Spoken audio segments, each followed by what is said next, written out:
Sıradakı sujetimizdə dadını günəşdən alan Biləsuvarın Göycə alçası bağlarından xəbər verəcəyik. Bərəkətli torpaqlarda bu mövsümdə bol məhsul yetişib. Təsərrüfatlarda artıq Göycə alçasının yığım mövsümünün son günləri yaşanır. Gəlin birlikdə sujeti izləyək.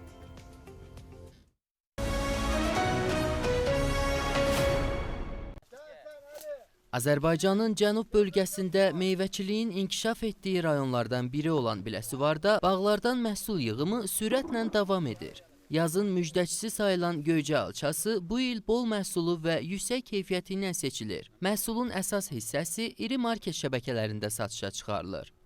Göycə bağlarında məhsul yığımı artıq sonuncu mərhələdədir.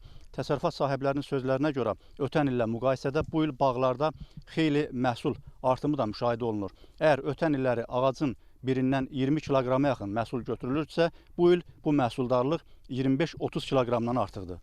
Bir ay ərzində yığım gedir, bir dəfə bir problemli bir şey çıxartmayıblar. Daimi qəbul gedib.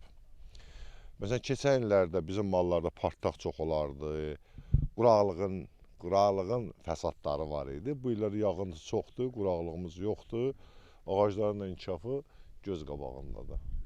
Vaxtilə əsasən Naxçıvanda və ölkəmizin digər bölgələrində yetişdirilən Göycə artıq Biləsuvar torpağında da özünə möhkəm yer edib.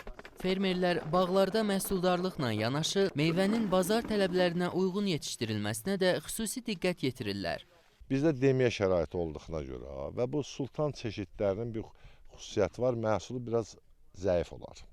Amma kalibri gözəl olar. Bəzi çeşidlərimiz var, Naxçıvan göycələri.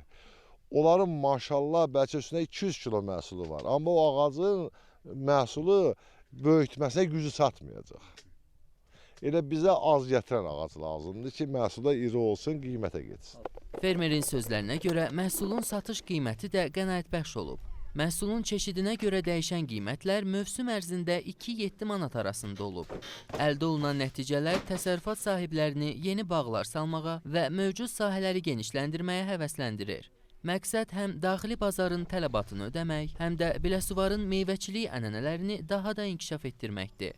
Biz çalışırıq ki, yeni nəsil bağlardan artıraq istifadə edək, daha doğrusu hektar sayını artıraq və nəticəmizdə də məhsuldarlığı heç olmasa 50 tona yaxınlaşdıraq bu illərdə. Biləsuvar Dövlət Aqrar İnkişaf Mərkəzinin məlumatına görə hazırda rayonda 1500 hektardan artıq meyvə bağı mövcuddur. Bu sahələrin 78 hektarında isə innovativ bağçılıq üsulları tətbiq olunur. Mütəxəssislər hesab eləyirlər ki, müasir texnologiyaların tətbiqi gələcək illərdə məhsuldarlığın daha da artmasına imkan verəcək.